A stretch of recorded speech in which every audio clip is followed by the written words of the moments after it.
Hey there, Trailblazers, I hope you guys are all doing well. So today I have some more new information to share with you guys related to the new upcoming characters and content coming to HSR in the upcoming updates. This includes some new info related to a potential limited 5-star form for BRONYA coming to the game in version 4X, new gameplay info related to the character CERYDRA, and also new updated kit changes to all of the upcoming version 3.4 characters as well. But before we begin, let me just give you guys a quick disclaimer that most of the information presented in this video is taken from various different sources and can be subject to change at any point in time. With that out of the way, let's begin without wasting any more of your time. Alright, let's first start with the new pieces of info that we have received related to BRONYA's new 5-star form. So, according to some info from a recent source, who stated that BRONYA will be receiving a new limited version of herself during late version 4X. Unlike her current standard 5-star counterpart,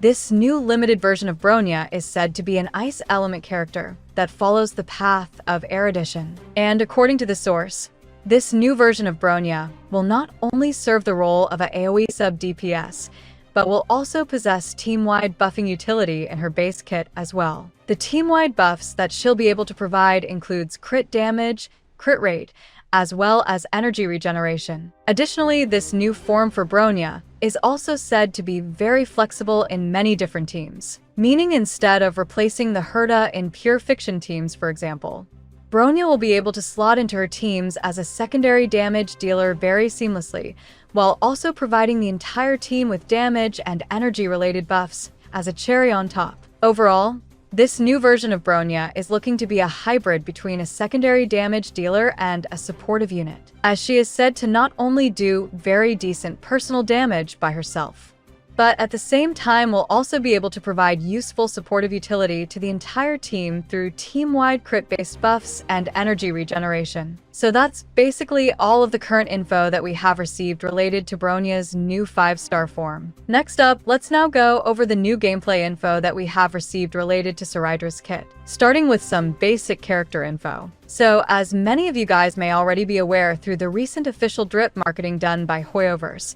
CERYDRA will be one of the 2 new limited characters releasing during version 3.5, and is confirmed to be a wind element unit that follows the path of harmony, serving the role of a support. Furthermore, according to some info from a very reliable source, who stated that CERYDRA is expected to be a very game-changing unit, as unlike supports such as Sunday or BRONYA that grant an extra turn to a character through a 100% turn action advance, CERYDRA will instead allow them to cast a specific type of skill 1 extra time each time after they use it. So for example, if you cast Phaenon's powerful meteor skill during his ultimate state, with CERYDRA, he will automatically cast it again an extra time right after the first use, which essentially means that he'll be able to cast the skill 2 times on each of his turns, which results in significantly increasing the DPS output that he deals on each turn. And unlike a simple 100% action advance provided by some of the current supports,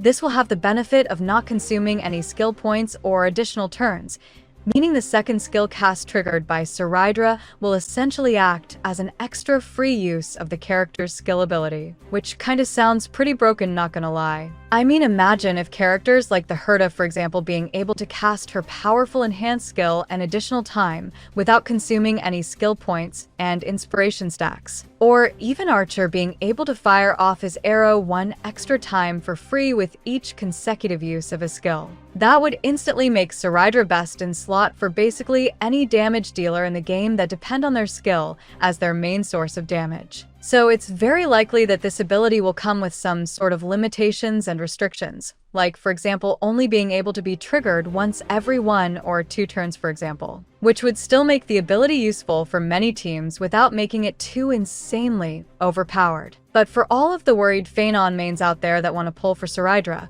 you guys likely don't have to worry about this, as the extra turns that Phaenon gains during his transformed state are actually not counted as actual turns by the game, which would allow the extra skill use to be able to be triggered on all of the extra turns during Phaenon's ultimate. So that's basically all of the current info that we got related to CERYDRA. Lastly, let's finish off by going over the recent kit changes done to all of the new upcoming version 3.4 characters. Starting with Phanon, who got a buff to his base attack from 543 to 582. Additionally, both Phanon's talent and First Eidolon have also received some changes. Phanon's talent now gives him additional stacks for his ultimate based on the excess stacks he already possesses at the end of his ultimate transformation, while his E1 has been buffed from increasing the speed of his additional turns during his transformed state by 2% up to a maximum of 30%, to now instead increasing his speed by 1.5% up to a maximum of 84%. Additionally, the crit damage buff granted to Phanon after using his ultimate has also been buffed from 40% for 2 turns to now instead 50% for 3 turns. Overall, while these changes to Phanon's kit are nice improvements, they're nothing all that exciting either. The increase to his base attack, while an improvement, is still very insignificant, as Phanon still has one of the lowest base attacks in the game. And while the buffs to his talent and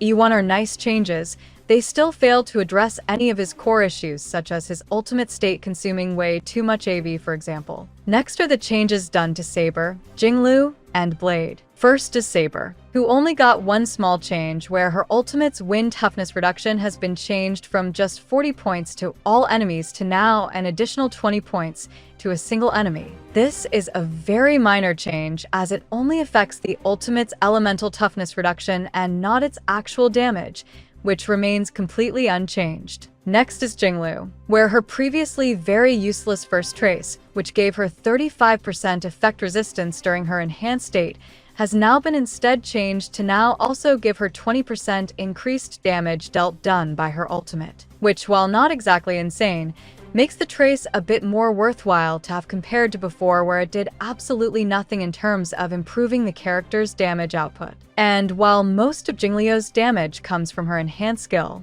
the initial hit from her ultimate also deals a very significant amount of damage as well. So gaining a free 20% damage buff to it while in the enhanced state is pretty nice. And finally, there's Blade, where instead of the increased damage dealt granted by Blade's E1 to both his enhanced basic attack and ultimate being tied to 150% of the total tallied HP he has lost during battle with a 90% max HP cap, it is now instead tied to 150% of the total tallied HP Blade has lost from his ultimate, with the max HP cap removed entirely, which not only makes the buff way more consistent, but also much more powerful as well due to it now being uncapped. So that's pretty much all of the new info that I have for this video. If you enjoyed this video, feel free to give it a like. And also don't forget to subscribe to my channel in order to stay up to date with all the latest HSR news and information. That's it for now, so I'll see you in the next video.